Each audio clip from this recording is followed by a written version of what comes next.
Kalau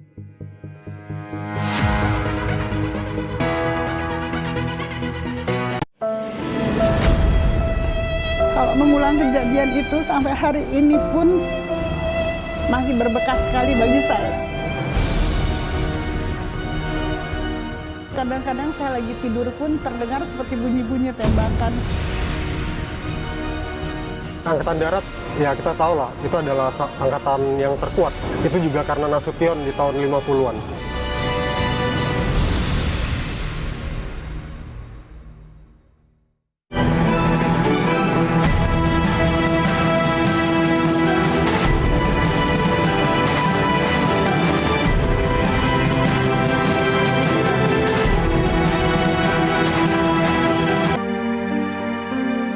Oktober 1965 berubah menjadi hari berduka bagi Angkatan Bersenjata Republik Indonesia.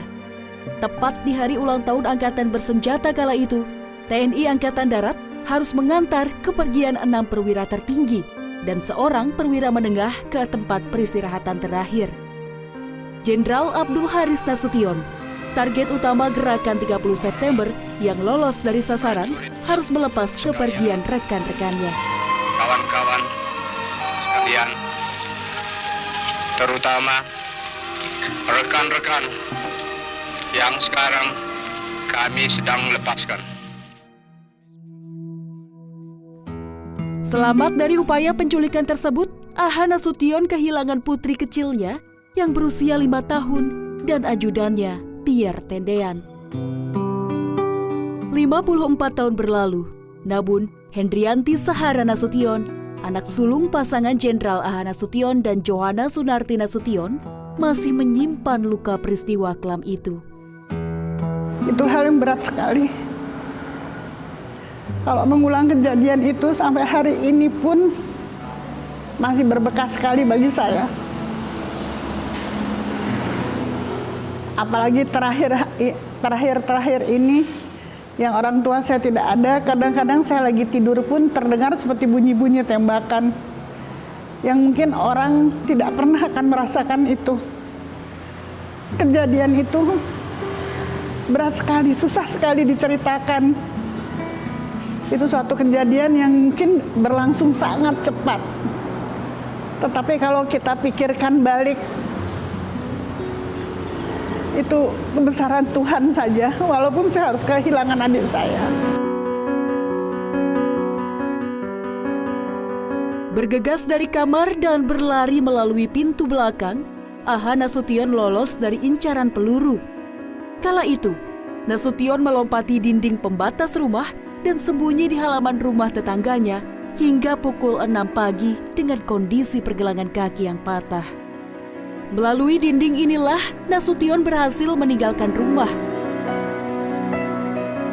Usai keadaan kondusif, Nasution kembali ke rumah dan meminta ajudannya membawa ke Departemen Pertahanan dan Keamanan. Selamatnya Nasution dari peristiwa G30 September tak lepas dari peran sang istri. Ya, ibu orang yang tabah karena beliau sudah ikut perjuangan ya. Dan itulah pesan beliau. Kita jangan sedih terus, kita harus terus berusaha dan berjuang untuk bangsa ini. Rumah seluas 2 hektar di Jalan Teuku Umar Menteng, Jakarta Pusat, yang menjadi saksi bisu peristiwa mencekam, kini menjelma sebagai museum. Pada 3 Desember 2008, tepat di hari lahir Abdul Haris Nasution, Museum Jenderal AH Nasution diresmikan oleh Presiden Susilo Bambang Yudhoyono. Museum yang merupakan prasasti hidup sang jenderal seolah bercerita pada masa kelam di malam 30 September 1965. Yang punya bapak tuh cuman ini sebetulnya. Terus kami udah tidak bisa membiayai rumah ini lagi. Sebab itu harus kami jual. Museum yang terdiri dari beberapa ruangan menjadi satu saksi cerita sejarah perjuangan sang jenderal yang memiliki andil besar menyelamatkan NKRI. Disambut dengan ruang kerja Nasution yang penuh koleksi buku, menunjukkan jati diri Nasution yang gemar menulis dan membaca. Dan inilah kamar utama sang jenderal. Kamar ini dilengkapi peninggalan barang-barang pribadi milik Nasution, mulai dari pakaian, sepatu, hingga kursi roda yang dipakai di hari-hari terakhir Nasution. Tepat di depan kamar sang ayah, terdapat ruang tidur Hendrianti Sahara Nasution. Dan melalui jendela inilah, putri sulung Nasution berhasil menyelamatkan diri dan berlari ke arah paviliun. Namun, hingga kini, ia harus mengalami patah tulang di bagian kaki.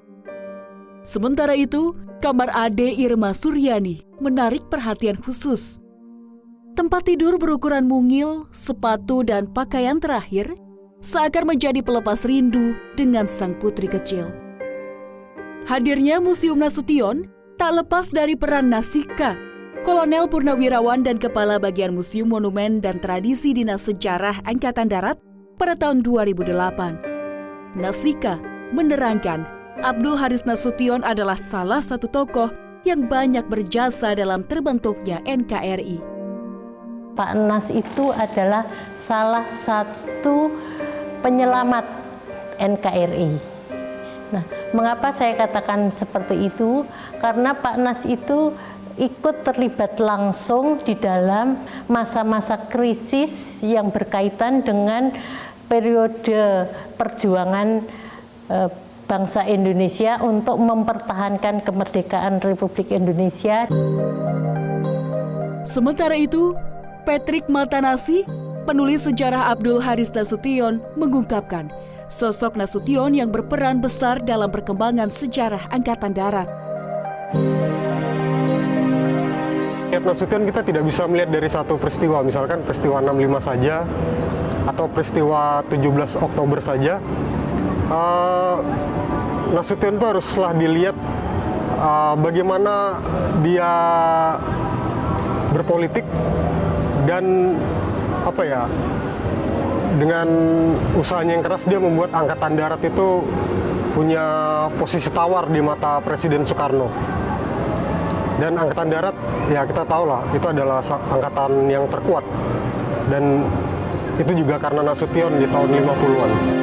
Nama Abdul Haris Nasution memang lekat pada peristiwa Gerakan 30 September. Namun, siapa sangka Jenderal kelahiran Mandailing, Sumatera Utara ini memiliki jasa besar terbentuknya Negara Kesatuan Republik Indonesia. Seperti apa sejarah perjalanan hidup sang jenderal?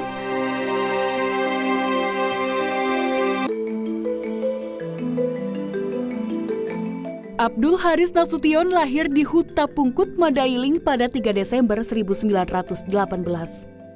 Kampung Huta Pungkut terletak di perbatasan Sumatera Utara dan Sumatera Barat.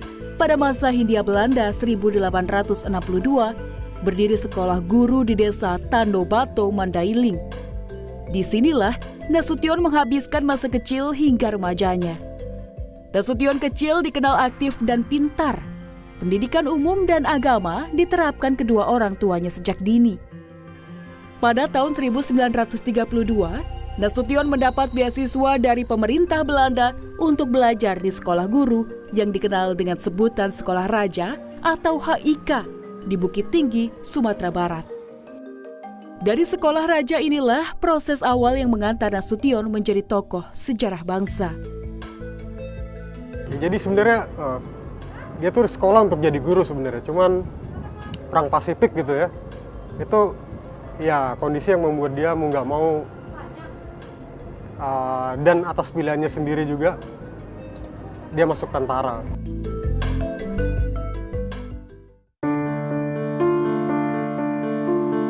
Jenderal A.H. Nasution simbol tentara yang telah diakui cemerlang di bidangnya.